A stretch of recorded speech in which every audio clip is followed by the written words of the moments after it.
Most of us encounter passive-aggressive behavior on a daily basis.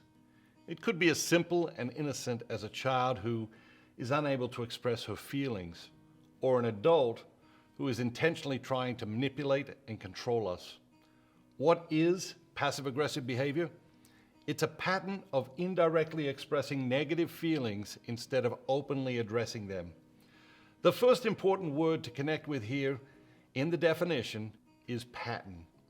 It isn't something that happens once. When something happens once, it's an event. If something happens twice, depending on how serious that something is, we may be willing to give people the benefit of the doubt. But once something happens 3 times, it's a pattern. An example of passive-aggressive behavior is someone who agrees to something you ask them to do, perhaps even agrees enthusiastically, but then expresses anger and resentment by failing to complete the task or missing deadlines. Passive-aggressive behavior often involves using inaction to punish or control people. It also usually involves refusing to express thoughts, feelings, opinions, and desires in a mature way. Passive-aggressive people attempt to get what they need or want indirectly and manipulatively. They act out aggression impulses in an indirect way. For example, they might say, "Don't bother, I guess I'll just have to do it myself," as a way to guilt and manipulate you to doing what they want you to do right now, instead of simply asking you to do something and explaining why it matters to them.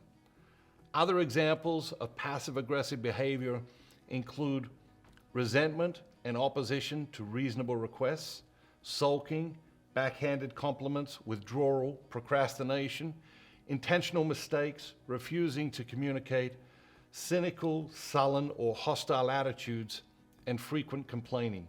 When someone is behaving in one or more of these ways, it's important to control your anger, to explain what you're witnessing and experiencing in a non-judgmental, factual way.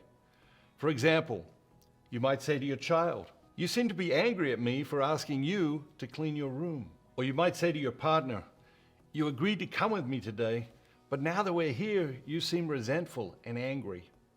Remember, passive-aggressive behavior is a pattern of indirectly expressing negative feelings instead of addressing them openly. When a person is engaging in passive-aggressive behavior, there is always a disconnect between what the person says and what he or she does. Passive-aggressive behavior interferes with our personal and professional relationships every day. It sucks the joy out of doing things together, makes difficult things even more difficult. It's exhausting and can lead us to doubt ourselves and even question whether something is wrong with us. Once we are in this fragile psychological state, we are easier than ever to manipulate. What's the solution? Learn to recognize passive-aggressive behavior in your life, and don't delay in pointing it out when you see it being used.